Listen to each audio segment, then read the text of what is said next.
आज हम class 9th के चैप्टर 1 को डिस्कस करेंगे। ठीक है, इसके पहले क्लास 10th के वीडियो लगभग सारे चैप्टर वीडियो के द्वारा कंप्लीट कर दिए गए थे। कुछ एमसीक्यू कराए गए थे जो कि लाइव क्लास में हुआ था। ठीक है, आज से एक नया क्लास यानी कि क्लास 9th को स्टार्ट किया जा रहा है। क्लास 9th का जो पहला चैप्टर है मैथ्स का, वो हमारा नंबर सिस्टम है। ठीक है, सबसे पहले कि नंबर सिस्टम जो भी है, तो पहले हम नंबर को क्लियर करेंगे। आखिर कौन सा नंबर क्या है, किसे हम किस तरीके से डिफाइन करते हैं, वो हम सबसे पहले क्लियर करेंगे। सबसे पहले अगर लिया जाए तो पहला हमारा नंबर आएगा नेचुरल नंबर। ठीक है, नेचुरल नंबर। नेचुरल नंबर क्या होता है? प्राकृतिक संख्याएं होती है, जिसमें कि क्या होता है, जो भी बच्चे से हम जो भी सीखते आ रहे हैं, काउंटिंग सीखते हैं, क्या होता है 1 2 3 4 5 6। ठीक है, तो 1 से लेकर इंफिनिटी अनगिनत तक जो भी हमारा नंबर है वो हमारा क्या होगा? Natural number. यानी सिंपल वे में अगर समझा जाए तो the counting number is known as natural number. ठीक है, तो हम इस तरीके से डिफाइन कर सकते हैं, the counting numbers are called natural number। ठीक है, इसके बाद नेचुरल के बाद, जस्ट नेचुरल के बाद क्या होता है? Whole number. ठीक है, होल नंबर क्या है वो समझते हैं। होल नंबर, होल नंबर्स क्या होता है? बस हम लोगों ने जो काउंटिंग सीखा उसके आगे या उसके साथ अगर हम जीरो को क्या साथ कर देते हैं तो वो हमारा क्या हो जाता है? होल नंबर होता है। तो बस इसमें सिर्फ यही करना है, the counting number, the counting number together with zero, together with zero. ठीक है, जीरो के साथ, यानी कि 0 1 2 3 4 5 डॉट डॉट डॉट आगे इंफिनिटी तक। ठीक है, इसके बाद क्या है? नेचुरल नंबर हो गया, फिर जो हमारा होल नंबर था वो हो गया। इसके बाद आता है इंटीजर। इंटीजर समझते हैं क्या है? Integer,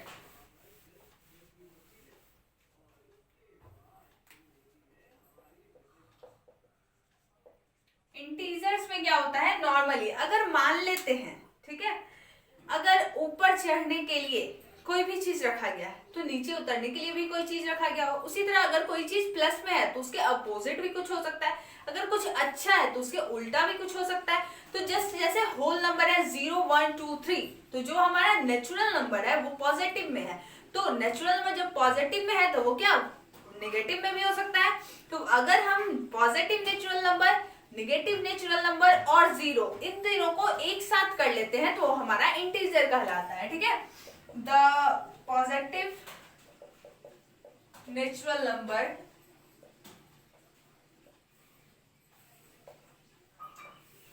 and negative natural number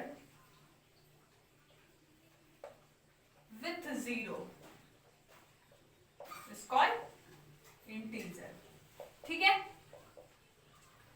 सबसे पहले देख लेते हैं इस तरीके से। अगर जीरो रखा गया तो इधर 1 2 3 4 इधर पॉजिटिव चलेगा और इसके लेफ्ट साइड जो होगा वो हमारा -1 -2 -3 डॉट डॉट डॉट ऐसे ही होगा। ठीक है, अब क्या है, अभी तक हम लोगों ने देखा सबसे पहले नेचुरल नंबर था। नेचुरल नंबर काउंटिंग नंबर को कहते हैं 1 2 3 4 ऐसे, और होल नंबर उसके बाद होता है। होल नंबर में क्या होता है?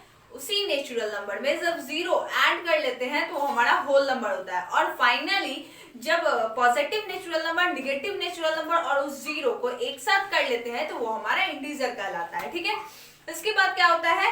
Odd number. ऑड और इवन, इवन नंबर होता है सम संख्या। इवन नंबर क्या होता है? इवन नंबर वैसा नंबर होता है जो कि 2 से डिविजिबल होता है। ठीक है, the number which is divisible by 2 is called even number। यानी कि वैसी संख्या जो कि 2 से भाग लग जाती हो वो हमारा इवन नंबर यानी सम संख्या कहलाएगा। अगर वैसे भी नहीं देखते हैं तो जिसके वंस प्लेस पर क्या होना चाहिए? 0 2 4 6 8। अगर ये है तो इसका मतलब वो इवन नंबर है। और इसके जस्ट विपरीत सम संख्या ले लिया गया। इसके बाद विषम संख्या अगर लेते हैं जो कि हमारा ऑड नंबर होता है। ऑड नंबर क्या होता है? वैसी संख्या वैसा अंक जो कि 2 से डिविजिबल ना हो, 2 से भाग नहीं लगे, उसे हम क्या कहेंगे? Odd number. तो ऑड नंबर अगर देखते हैं तो ऑड नंबर क्या हो जाएगा? The numbers which is not divisible by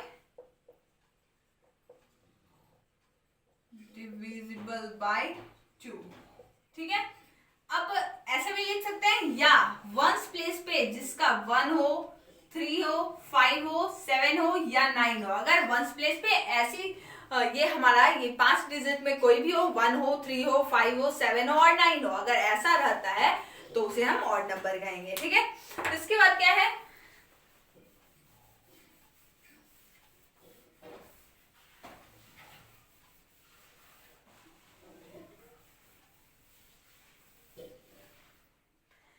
इसके बाद आता है प्राइम नंबर। ठीक है, प्राइम नंबर्स।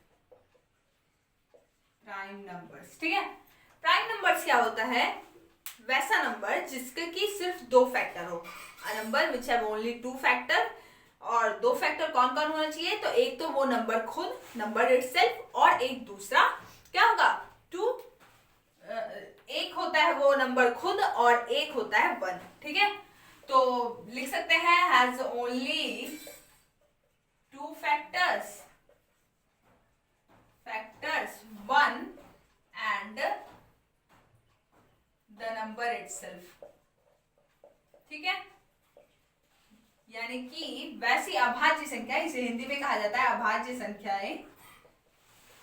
ठीक है, अभाज्य संख्या वैसी संख्या होती है जिसके कि सिर्फ 2 फैक्टर होते हैं, एक 1 होता है और दूसरा कि वो अपने आप से कटता है, उसके अलावा और कोई नंबर से डिवाइड नहीं होगा।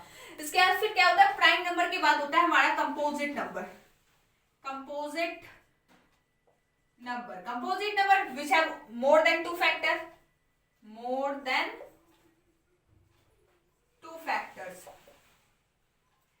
जिसका कि 2 से अधिक फैक्टर हो उसे हम क्या कंपोजिट नंबर कहेंगे। स्मॉलेस्ट कंपोजिट नंबर 4 होता है, आगे हम लिख सकते हैं 6 होता है, 8 होता है, ऐसे। और इसमें स्मॉलेस्ट जो होता है हमारा प्राइम नंबर वो हमारा 2 होता है, आगे फिर 3 हो सकता है, 5 हो सकता है, 7 हो सकता है। ठीक है, इसके बाद क्या है? इसके बाद है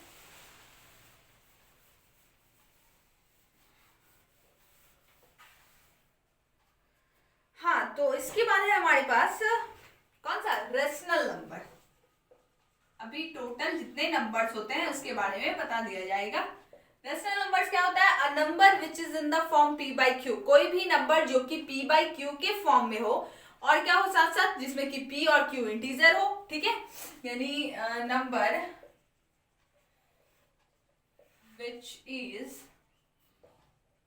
in the form p/q where p and q are integers, जिसमें कि p और q इंटीजर हो, लेकिन एक केस बनता है क्या? q cannot equals to 0। q कभी भी 0 के इक्वल नहीं हो सकता है। 0 के ऊपर हम लिख सकते हैं, यानी कि p के जगह पे 0/3 ये रेशनल नंबर चल सकता है, लेकिन अगर हम 3/0 लिखते हैं तो ये रेशनल नंबर नहीं होगा। ठीक है, क्लियर है? p/q के फॉर्म में होगा जिसमें कि p और q इंटीजर होगा, और क्या होना चाहिए? q कभी भी 0 के इक्वल नहीं होना चाहिए। ठीक है, इसके बाद है फिर रेशनल के बाद इरेशनल नंबर। इरेशनल नंबर क्या हो सकता है ये भी देख लेते हैं। तो इरेशनल नंबर बस इतना याद रखना है कि रूट के फॉर्म में होता है, और साथ साथ उस रूट की परफेक्ट वैल्यू मतलब स्क्वायर रूट नहीं निकलना चाहिए। ठीक है, वो हमारा इरेशनल नंबर होता है। साथ साथ पाई जो होता है वो भी हमारा क्या होता है? इरेशनल नंबर होता है। तो इसके बाद फिर क्या होता है? फिर रियल नंबर। रियल नंबर क्या होता है? बस जितने भी रेशनल नंबर होते हैं और इरेशनल नंबर होते हैं, इरेशनल नंबर, ये सारे जो होते हैं रियल नंबर होते हैं। यानी कुल मिलाकर अगर कहा जाए तो रेशनल नंबर और इरेशनल नंबर के ग्रुप को रियल नंबर कहा जाता है। ठीक है, तो आज जितने भी नंबर्स थे उसे क्लियर कर दिया गया है। इसके बाद नेक्स्ट वीडियो में इसके आगे जो भी टॉपिक है उसे डिस्कस किया जाएगा। आज के लिए इतना ही।